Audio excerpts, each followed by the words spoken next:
what's going on, guys? Welcome to the channel. I'm Ben, and today I'm going to be checking and adjusting the drive chain slack on my 701 Enduro. Now, if you've got one of these bikes in either red or orange, I would assume that this is going to be the same process, but of course, check your own owner's manual. Now, it may seem a little bit odd, but every motorcycle chain is going to have one spot in its cycle where it's a little bit tighter, and that's due to the fact that each link in that chain is going to wear slightly differently from one link to the next. That tightest spot is where you want to check your measurements and make your adjustments. Now, of course, I could just roll the bike back in small increments, checking chain slack sort of as I go, but as you can see, this is a bit of a slow, kind of cumbersome process, and to be honest, it's sort of hard to tell what feels tight and what doesn't, and that's exactly why I always prefer to use a jack.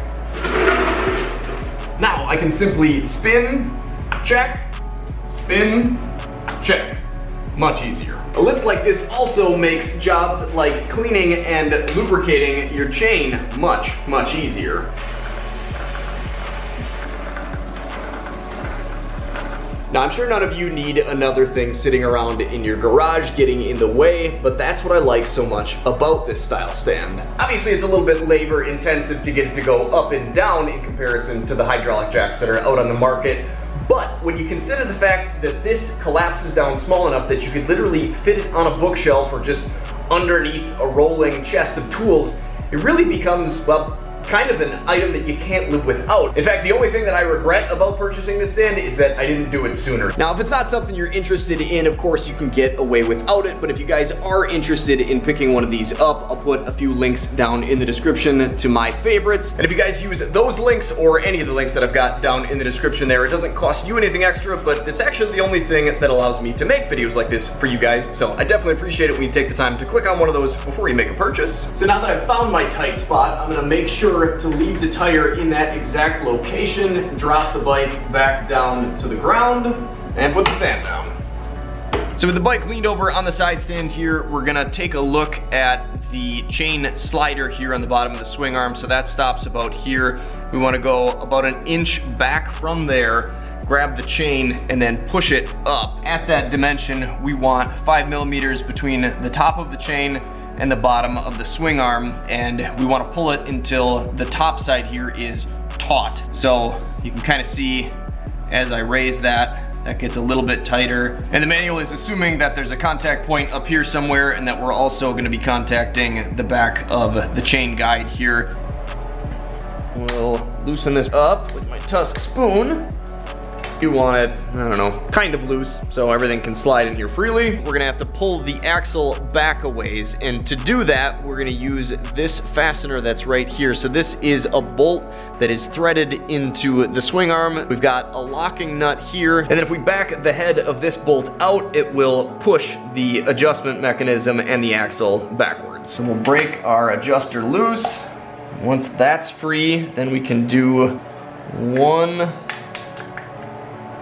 2 turns. Same story over here. We'll crack the locking nut loose and turn this counterclockwise 1, 2 times. And even if you make sure that you're doing the same amount of adjusting on each side, it's still a good idea to check out these hash marks between the adjuster and the swing arm and make sure that they match up from right to left.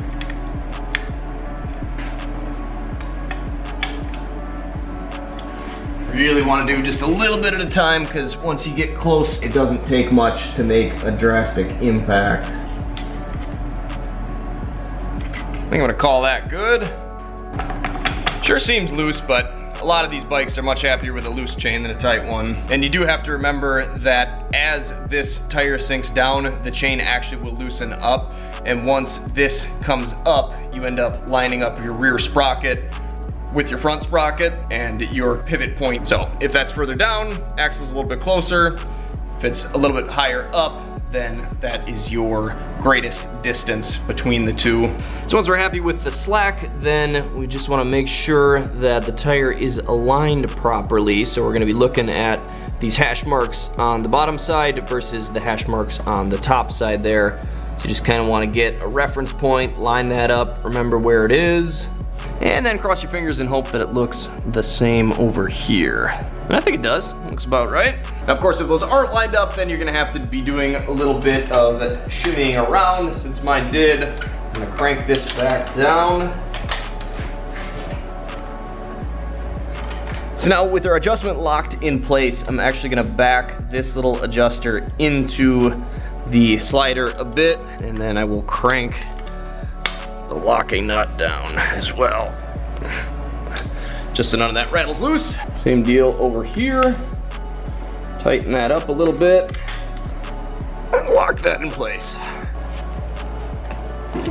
If you guys are wondering, there's actually a tube in there, a 21-inch, which I believe you can replace either the front or the rear with. Of course, if I was to put a 21-inch tube in an 18-inch rear, I would need to take it incredibly easy and of course swap it out for the proper size once I got home, but it sure beats sitting on the trail. So thanks for watching, guys. If this video was helpful to you and you want to say thank you, there are a variety of ways to do that down in the description. Some as simple as just clicking on a link before you make a purchase on Amazon for something that you already planned on buying anyways.